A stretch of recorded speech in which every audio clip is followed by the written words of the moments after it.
నమస్కారం. డిసెంబర్ 15, 2025న మన ఎలక్ట్రానిక్స్ మరియు ఇన్ఫర్మేషన్ టెక్నాలజీ మంత్రిత్వ శాఖ అంటే మైటీ ఒక ఒక పెద్ద ప్రకటన చేసింది. అవును. భారతదేశపు మొట్టమొదటి పూర్తి స్వదేశీ 64-బిట్ మైక్రోప్రాసెసర్ DHRV 64ను రిలీజ్ చేసింది. ఇది చాలా పెద్ద విషయం. దీన్ని భారతదేశ టెక్నాలజీ ప్రయాణంలో ఒక పెద్ద మైలురాయి అంటున్నారు. ఈరోజు మన ముందు కొన్ని టెక్నికల్ రిపోర్ట్లు, న్యూస్ అనాలిసిస్ ఉన్నాయి. వీటి ఆధారంగా మనం కొన్ని ప్రశ్నలకు సమాధానాలు వెతుకుదాం. తప్పకుండా. అసలు ఈ DHRV 64 కథ ఏంటి? దీని గురించి ఎందుకింత చర్చ జరుగుతోంది? ప్రపంచ చిప్ మార్కెట్లో భారతదేశ భవిష్యత్తును ఇది ఎలా మార్చబోతోంది అనేది కొంచెం లోతుగా చూద్దాం. ఆ చర్చలోకి వెళ్లే ముందు అందరికీ అర్థమయ్యేలా ఒక్క విషయం చూద్దాం. ఈ మైక్రోప్రాసెసర్ అనేది మనం వాడే ప్రతి ఎలక్ట్రానిక్ వస్తువుకు మెదడు లాంటిది. మెదడులోటిది, కరెక్ట్. మన ఫోన్, ల్యాప్టాప్, కారు, చివరికి స్పేస్లో తిరిగే శాటిలైట్ వరకు అన్నింటినీ నడిపించేది ఇదే అన్నమాట. నిజమే. అలాంటి ఒక కీలకమైన టెక్నాలజీని మన దేశం స్వంతంగా తయారు చేసుకోగలగడం అంటే ఇకపై విదేశీ కంపెనీలపై ఆధారపడాల్సిన అవసరం బాగా తగ్గుతుంది.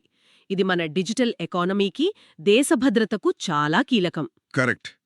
సరే, ఇక అసలు విషయానికి వద్దాం. ఈ DHR-664 స్పెసిఫికేషన్స్ ఏంటి? మన దగ్గరున్న రిపోర్ట్ల ప్రకారం ఇదొక 64-బిట్ డ్యూయల్ కోర్ మైక్రోప్రాసెసర్ అని 1.0 గిగాహెర్ట్జ్ క్లాక్ స్పీడ్తో పనిచేస్తుందని ఉంది. అవును. CDAC అంటే centre for development of advanced computing develop చేసింది. అయితే ఇక్కడ నాకు చిన్న డౌట్. 1.0 గిగాహెర్ట్జ్ డ్యూయల్ కోర్ అంటున్నాం. నిజం చెప్పాలంటే ఈ రోజుల్లో మన ఫోన్లలోనే ప్రాసెసర్లతో పోలిస్తే ఇది పెద్ద నంబర్ కాదు కదా? కాదు, అస్సలు కాదు. మరి అలాంటప్పుడు దీని గురించి మనం ఎందుకింత గొప్పగా మాట్లాడుకుంటున్నాం? మంచి ప్రశ్న అడిగారు. ఇక్కడే మనం ఒక ముఖ్యమైన విషయం గమనించాలి.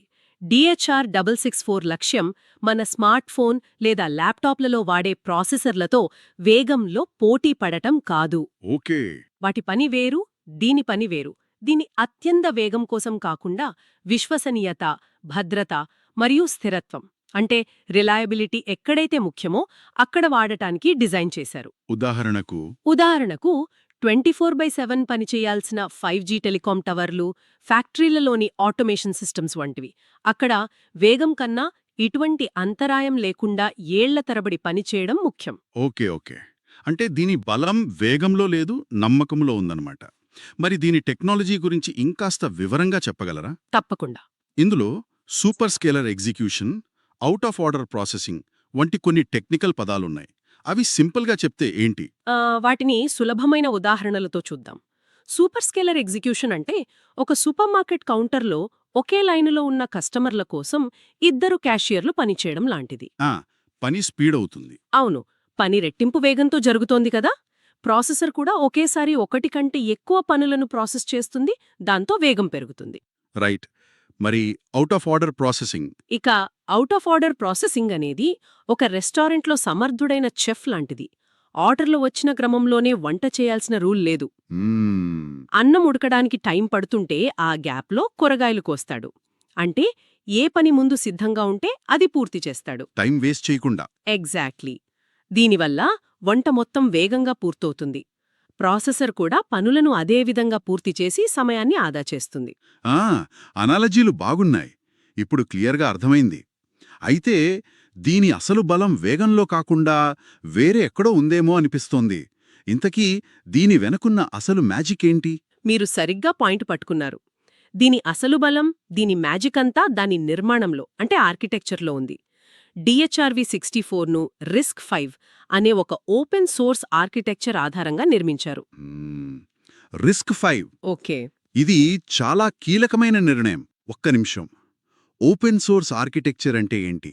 సాధారణంగా ఇంటెల్, ARM లాంటి కంపెనీల ప్రాసెసర్లు ఉంటాయి కదా, వాటికి దీనికి తేడా ఏంటి? మంచి ప్రశ్న. చూడండి, ఇంటెల్ లేదా ARM వంటి కంపెనీలు తమ ప్రాసెసర్ డిజైన్లను అంటే వాటి బ్లూ ప్రింట్స్ అమ్ముతాయి. అవును. ఎవరైనా వాటిని వాడాలంటే భారీగా లైసెన్సింగ్ ఫీజులు చెల్లించాలి. అది కొన్ని కోట్ల రూపాయలుండొచ్చు. కోట్ల? అవును. కాని RSCV అలా కాదు. ఇది ఓపెన్ సోర్స్. అంటే దీని బ్లూప్రింట్ ఇంటర్నెట్లో అందరికీ ఉచితంగా అందుబాటులో ఉంటుంది. వావ్! ఎవరైనా దాన్ని డౌన్లోడ్ చేసుకుని తమకు నచ్చిన విధంగా తమ అవసరాలకు తగ్గట్టుగా మార్పులు చేసుకుని సొంతంగా చిప్లు తయారు చేసుకోవచ్చు. ఒక్క రూపాయి కూడా లైసెన్సింగ్ ఫీజు చెల్లించాల్సిన పనిలేదు. ఓపెన్ సోర్స్ అనగానే నాకొక సందేహం వస్తోంది. ఇది ఉచితం, అందరికీ అందుబాటులో ఉంటుందంటున్నారు. బావుంది. మరి దీనికి సపోర్ట్, అప్డేట్స్, సెక్యూరిటీ ప్యాచెస్ ఎవరు చూసుకుంటారు? ఇంటెల్ లేదా ఏఆర్ఎం లాంటి పెద్ద కంపెనీ అయితే ఒక భరోసా ఉంటుంది కదా. ఈ ఓపెన్ సోర్స్ మోడల్లో ఆ నమ్మకం ఎలా వస్తుంది? ఇది చాలా మందికి వచ్చే సందేహమే. ఇక్కడ మనం భద్రతను మరో కోణంలో చూడాలి. విదేశీ కంపెనీల చిపులలో హార్డ్వేర్ బ్యాక్డోర్స్ అనేవి ఉండొచ్చనే ఆందోళన ఎప్పుడూ ఉంటుంది. హార్డ్వేర్ బ్యాక్డోర్స్ అంటే చిప్ను తయారుచేసిన కంపెనీ రహస్యంగా ఒక దొంగదారిని వదిలేయడం లాంటిదే. మనకు తెలియకుండానే ఆ దారి ద్వారా మన డేటాను యాక్సెస్ చేయవచ్చు లేదా మన సిస్టమ్ను కంట్రోల్ చేయవచ్చు. Oh my god! కానీ ఆర్ఐసివి ఓపెన్ సోర్స్ కాబట్టి దాని బ్లూప్రింట్ మొత్తం మన కళ్ల ముందే ఉంటుంది. ప్రపంచవ్యాప్తంగా ఉన్న వేలాది ఇంజనీర్లు, రీసెర్చర్లు దాన్ని పరిశీలిస్తూనే ఉంటారు. అలాంటి దొంగదారులేమైనా ఉంటే వెంటనే తెలిసిపోతుంది. ఓ అంటే మనమే చిప్ను డిజైన్ చేసుకుంటే అలాంటి ప్రమాదాలు లేవని మనం 100% నిర్ధారించుకోవచ్చు. టెక్నాలజీ విషయంలో మన కంట్రోల్ మన చేతుల్లోకి వస్తుంది. వావ్! అంటే ఇది కేవలం ఖర్చు తగ్గించుకోవడం మాత్రమే కాదు, మన డిజిటల్ భద్రతను మన చేతుల్లోకి తీసుకోవడం లాంటిది. ఖచ్చితంగా. మరి ఈ ఓపెన్ సోర్స్ వల్ల మన దేశంలోని ఆవిష్కరణలకు ఎలా హెల్ప్ అవుతుంది? భారీగా హెల్ప్ అవుతుంది. ఒక్కసారి ఊహించండి, హైదరాబాద్లోని ఒక చిన్న స్టార్టప్ వ్యవసాయం కోసం ఒక ప్రత్యేకమైన స్మార్ట్ సెన్సార్ చిప్ను డిజైన్ చేయాలనుకుంది. ఓకే. పాత రోజుల్లో అయితే వాళ్ళు ఏఆర్ఎం లేదా ఇంటెల్కి లైసెన్సింగ్ ఫీజుల కింద కోట్లు చెల్లించాల్సి వచ్చేది. చాలా స్టార్టప్లు అంత ఖర్చు భరించలేక ఆగిపోయేవి. నిజమే. కానీ ఇప్పుడు ఆర్ఐఎస్సి-వితో వాళ్ళు ఆ డిజైన్ను ఉచితంగా తీసుకుని తమకు కావలసిన మార్పులు చేసి చిప్ను తయారు చేసుకోవచ్చు. ఇది మన దేశంలో హార్డ్వేర్ ఇన్నోవేషన్కు గేట్లు తెరుస్తోంది. అద్భుతం. మరి ఈ DHRUV64ను నిజ జీవితంలో ఏ రంగాలలో ఉపయోగించబోతున్నారు? దీని అప్లికేషన్లు చాలా ఉన్నాయి. ముఖ్యంగా 5G టెలికాం బేస్ స్టేషన్లు, ఫ్యాక్టరీలలో వాడే ఇండస్ట్రియల్ కంట్రోలర్లు, కార్లలో వాడే ఎలక్ట్రానిక్ సిస్టమ్స్. ఇంటర్నెట్ రౌటర్లు కూడానా? అవును, ఇంటర్నెట్ కోసం వాడే రౌటర్లు మరియు నెట్వర్కింగ్ పరికరాలు. ఇలా చాలా చోట్ల వాడొచ్చు. అన్నిటికన్నా ముఖ్యంగా రక్షణ, అంతరిక్షం వంటి వ్యూహాత్మక రంగాలలో దీని వాడకం కీలకమవుతుంది. అక్కడైతే నమ్మకం చాలా ముఖ్యం కదా. ఎగ్జాక్ట్లీ. అక్కడ వాడే టెక్నాలజీ మన సొంతం, నమ్మకమైనది అయ్యుండాలి. ఇక్కడే మనం కొంచెం పెద్ద చిత్రాన్ని చూడాలి. మన దగ్గర ఉన్న ఒక రిపోర్ట్ ప్రకారం ప్రపంచంలో తయారయ్యే మైక్రోప్రాసెసర్లలో దాదాపు 20% భారతదేశంలోనే వాడుతున్నాం. 20%? కానీ వాటిలో దాదాపు అన్నీ దిగుమతి చేసుకున్నవే. ధృవ 64 వంటి ప్రాజెక్టులు ఈ పరిస్థితిని మార్చడానికి ఎంతగానో ఉపయోగపడతాయి. అవును. ఇక్కడే ఇంకో ఆసక్తికరమైన విషయముంది. ప్రపంచంలోని మొత్తం చిప్ డిజైన్ ఇంజనీర్లలో 20% మంది మన భారతీయులే. అవునా? అది చాలా పెద్ద నంబర్. మీరు చెప్పింది విన్నప్పుడు ఆశ్చర్యంగా ఉంది. అంటే ప్రపంచంలోని అత్యుత్తమ కార్లకు ఇంజన్లు డిజైన్ చేసే మెకానికులు మన దగ్గరున్నారు, కానీ మన సొంత కార్ ఫ్యాక్టరీ ఇంతకాలం లేదన్నమాట.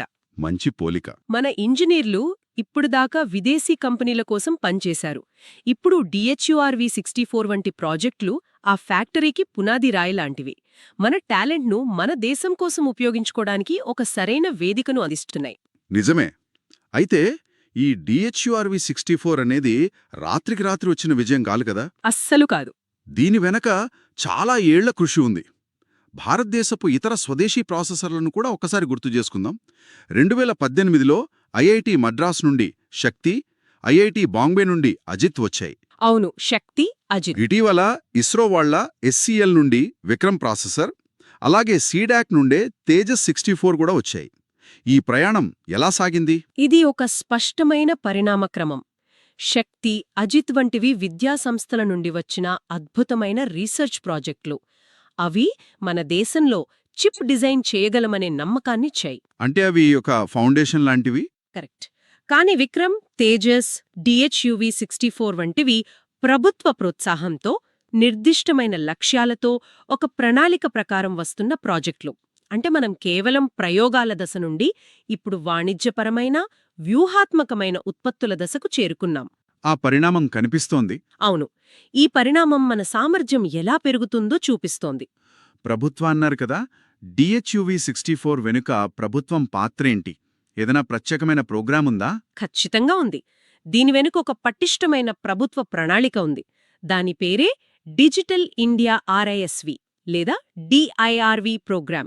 డిఐఆర్వి ప్రోగ్రామ్. దీని ప్రధాన లక్ష్యం ఒక్క ప్రాసెసర్తో ఆగిపోకుండా భారతదేశంలో వివిధ అవసరాలకు సరిపోయే రకరకాల ఆర్ఐఎస్వి ఆధారిత ప్రాసెసర్లను అభివృద్ధి చేయడం. ఒక పూర్తి పోర్ట్ఫోలియో అన్నమాట. అవును. డిఐఆర్వి ప్రోగ్రాం కింద వచ్చిన మూడవ చిప్. దీనికి ముందు తేజస్ 32 వచ్చింది. దాన్ని మలేషియాలో ఫ్యాబ్రికేట్ చేశారు. ఆ తర్వాత వచ్చిన తేజస్ 64ను మన దేశంలోనే మొహాలీలోని సెమీకండక్టర్ ల్యాబ్లో తయారుచేశారు. ఓహో, అంటే తయారీ కూడా ఇక్కడే జరుగుతోందా? అవును. ఈ క్రమం డిజైన్తో పాటు తయారీ సామర్థ్యాన్ని కూడా మనం నెమ్మదిగా దేశంలోకి తీసుకువస్తున్నామనడానికి సంకేతం. అంటే ప్రభుత్వం కేవలం ఒక చిప్ను తయారు చేయడమే కాకుండా దానికి కావలసిన మొత్తం వ్యవస్థను నిర్మించడంపై దృష్టి పెట్టిందనమాట. ఖచ్చితంగా. దీన్ని ఒక మూడు వైపుల వ్యూహంగా చూడొచ్చు. ఒకవైపు ఇండియా సెమీకండక్టర్ మిషన్తో పెద్ద కంపెనీలను ఆకర్షించడం. అవును, పెట్టుబడులను తీసుకురావడం. రెండో వైపు చిప్స్ టు స్టార్టప్ ప్రోగ్రాంతో మన సొంత ఇంజనీర్లను తయారు చేసుకోవడం. మూడోవైపు డిఎల్ఐ స్కీమ్తో ఇక్కడి డిజైన్ కంపెనీలకు ఆర్థికంగా సపోర్ట్ ఇవ్వడం. ఈ మూడో కలిస్తేనే కదా ఒక పూర్తి పర్యావరణ వ్యవస్థ అయ్యేది. మీరు చెప్పింది 100% కరెక్ట్. ఈ కార్యక్రమాలన్నీ ఒకదానికొకటి బలాన్నిస్తూ ఈ రంగాన్ని ముందుకు నడిపిస్తున్నాయి. ఇండియా సెమీకండక్టర్ మిషన్ ఫ్యాక్టరీలో పెట్టడానికి సహాయపడితే చిప్స్ టు స్టార్టప్ ప్రోగ్రాం రాబోయే 5 ఏళ్లలో 85,000 మంది నైపుణ్యమున్న ఇంజనీర్లను తయారుచేస్తుంది. 85,000 చాలా పెద్ద సంఖ్య. అవును. డిజైన్ లింక్డ్ ఇన్సెంటివ్ స్కీమ్ మన దేశంలోని డిజైన్ కంపెనీలకు ఆర్థిక ప్రోత్సాహకాలు ఇస్తుంది. చివరిగా ఐఎన్యూపీ I2I ప్రోగ్రాం ద్వారా రీసెర్చర్లు కూడా దేశంలోని అత్యాధునిక ఫ్యాబ్రికేషన్ సెంటర్లను వాడుకోవచ్చు. ఇదొక సమగ్రమైన ప్రణాళిక. డిఆర్వియువి 64 ఒక పెద్ద ముందడుగు అని అర్థమవుతోంది. కానీ టెక్నాలజీ చాలా వేగంగా మారుతోంది. మనం ఒక చిప్ను తయారు చేసేసరికి ప్రపంచం మరో 2 తరాలు ముందుకు వెళ్ళిపోతుంది. ఈ వేగాన్ని అందుకోవడానికి సీడాక్ దగ్గర ఏదైనా రోడ్ మ్యాప్ ఉందా? ఉంది. ఇది అస్సలు వన్ టైం సక్సెస్ కాదు. ఓకే. మన దగ్గరున్న సమాచారం ప్రకారం సీడాక్ ప్రయాణం ఇక్కడితో ఆగదు. వాళ్లు ఇప్పటికే తదుపరి తరం ప్రాసెసర్లపై పనిచేస్తున్నారు. వాటి పేర్లు ధనుష్ 64 మరియు ధనుష్ 64+. ధనుష్ 64 ఆసక్తిగా ఉంది. ముఖ్యంగా ధనుష్ 64+ మరింత ఆధునాతనమైన 1614 నానోమీటర్ టెక్నాలజీతో రానుంది. 1614 నానోమీటర్ అంటే ఎంత పెద్ద మార్పు! ప్రస్తుతం డిఆర్వియువి 64 వాడుతున్న టెక్నాలజీ ఏంటి? DHUV 64 అనేది 28nm టెక్నాలజీపై ఆధారపడింది. 28nm నుండి 1614nmకి వెళ్లడమంటే టెక్నాలజీలో ఒక భారీ ముందడుగు వేయడం లాంటిది. ఎలా? నానోమీటర్ సంఖ్య ఎంత తగ్గుతే ఒకే చిప్లో అంత ఎక్కువ ట్రాన్సిస్టర్లను పెట్టొచ్చు.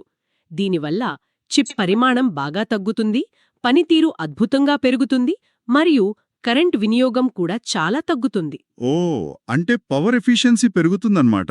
చాలా పెరుగుతుంది. ఇది పాత బరువైన ఫోన్ నుండి స్లిమ్గా, పవర్ఫుల్గా ఉండే లేటెస్ట్ స్మార్ట్ ఫోన్కి మారడం లాంటిది. ఇది DHUV 64 కేవలం ఒక పునాది మాత్రమేనని, మన అసలు లక్ష్యం ఇంకా పెద్దదని స్పష్టంగా చూపిస్తుంది. అద్భుతం. అంటే తేజస్ నుండి డిహెచ్యువి వరకు ఇప్పుడు ధనుష్ వైపు సాగుతున్న ఈ ప్రయాణం ఒక స్పష్టమైన, వేగవంతమైన పురోగతిని చూపిస్తోంది. అవును. ముగింపుగా చెప్పాలంటే డిఆర్యువి 64 కేవలం ఒక హార్డ్వేర్ ముక్క కాదు. ఇది సెమీకండక్టర్ రంగంలో ఆత్మనిర్భర్ భారత్ అనే మాటకు ఒక సజీవ ఉదాహరణ. కరెక్ట్. ప్రభుత్వం, సీడాక్ లాంటి సంస్థలు, మన ఇంజనీర్ల నైపుణ్యం అన్నీ కలిసి ఒక దీర్ఘకాలిక వ్యూహంలో ఒక ముఖ్యమైన మైలురాయిని సాధించాయి. ఇందులో ఎటువంటి సందేహం లేదు. ఈ మొత్తం చర్చలో నా తుది విశ్లేషణ ఒక్కటే: ఓపెన్ సోర్స్ RSCHV ఆర్కిటెక్చర్ను ఎంచుకోవడం వ్యూహాత్మకంగా భారతదేశం తీసుకున్న అత్యంత తెలివైన నిర్ణయం. మీరు దీన్ని అంత నొక్కి చెప్తున్నారు? ఎందుకంటే ఇది ఒక రకంగా చిప్ డిజైన్లో ప్రజాస్వామ్యాన్ని తీసుకొస్తుంది. ఎవరైనా ఇందులో పాల్గొనవచ్చు, ఎవరైనా కొత్త ఆవిష్కరణలు చేయవచ్చు. ఇది భవిష్యత్తులో భారతదేశాన్ని కేవలం చిప్లను వాడే దేశంగా కాకుండా చిప్లను కనిపెట్టే దేశంగా నిలబెట్టడానికి మార్గం సుగమం చేస్తుంది. ఈరోజు మన చర్చను ఒక ఆలోచింపజేసే ప్రశ్నతో ముగిద్దాం. తప్పకుండా. భారతదేశం తన స్వంత సెమీకండక్టర్ పర్యావరణ వ్యవస్థను నిర్మించుకుంటున్న ఈ తరుణంలో ఒక కీలకమైన ప్రశ్న తలెత్తుతుంది. మన 5G టవర్ల నుండి రక్షణ వ్యవస్థల వరకు మన కీలక మౌలిక సదుపాయాలన్నింటిలో నమ్మకమైన స్వదేశీ డిజిటల్ మెదడులు ఉండటం దేశ ఆర్థిక వ్యవస్థను మాత్రమే కాకుండా ప్రపంచ వేదికపై దాని వ్యూహాత్మక పాత్రను ఎలా పునర్నిర్మిస్తుంది? ఆలోచించండి.